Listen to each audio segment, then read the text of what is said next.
Hi friends, అందరు బాగున్నారా? నేనైతే చాలా బాగున్నాను. మీరు కూడా బాగుండాలని కోరుకుంటున్నాను. ఈరోజు పనస కర్రీ రాజుమా కాంబినేషన్లో కర్రీ తయారు చేసే విధానం అయితే ఈ వీడియోలో అయితే చూసేద్దాం.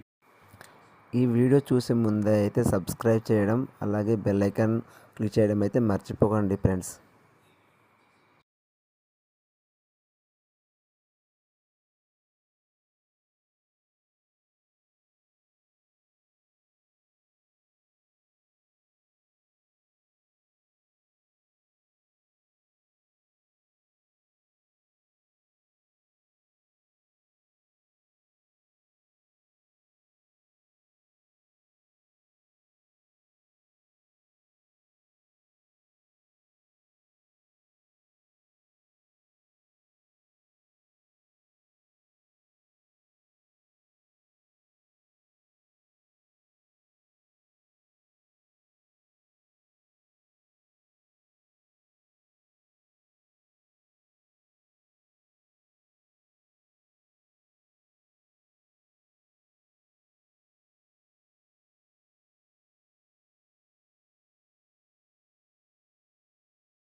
కుండలో అయితే వాటర్ వేసుకొని అయితే పొయ్యిలో అయితే ఎత్తుకోవాలి.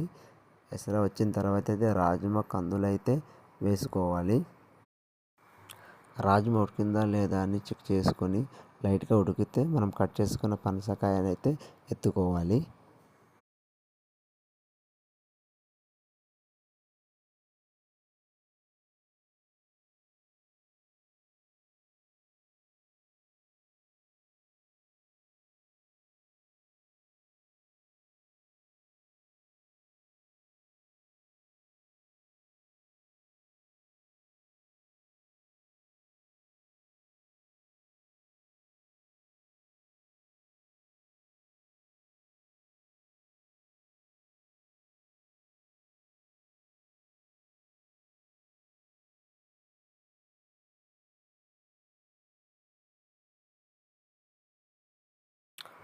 ఉల్లిపాయలు కరివేపాకు మాడిన తర్వాత మనం దంచుకున్న అల్లం వెల్లుల్లి పేస్ట్ అయితే వేసుకొని తర్వాత పసుపు వేసుకొని నీట్గా కలుపుతాం. నీట్గా కలిపిన తర్వాత మనం ఉడకబెట్టుకున్న రాజ్మా పనసకాయ అయితే దాంట్లో పోసుకొని నీట్గా కలుపుకోవాలి.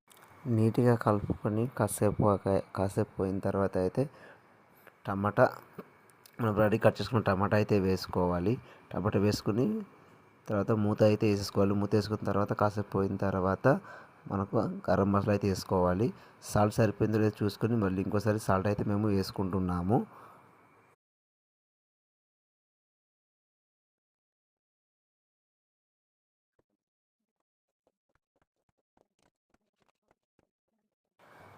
కర్రీ అయితే రెడీ అయిపోయింది. ఒక టేస్ట్ చూద్దాం. చాలా బాగుంది, సూపర్గా ఉంది. ఈ కాంబినేషన్లో అయితే చాలా బాగుంది. పనసకాయ రాజ్మా కర్రీ ఎవరైనా ఎప్పుడైనా కానీ వండుకోండి ఫ్రెండ్స్, చాలా బాగుంటుంది. మా పిల్లలు కూడా చాలా ఇష్టంగా తింటున్నారు ఫ్రెండ్స్. చూడండి, మాటలు చాలా బాగుంది అనేసి అంటున్నారు.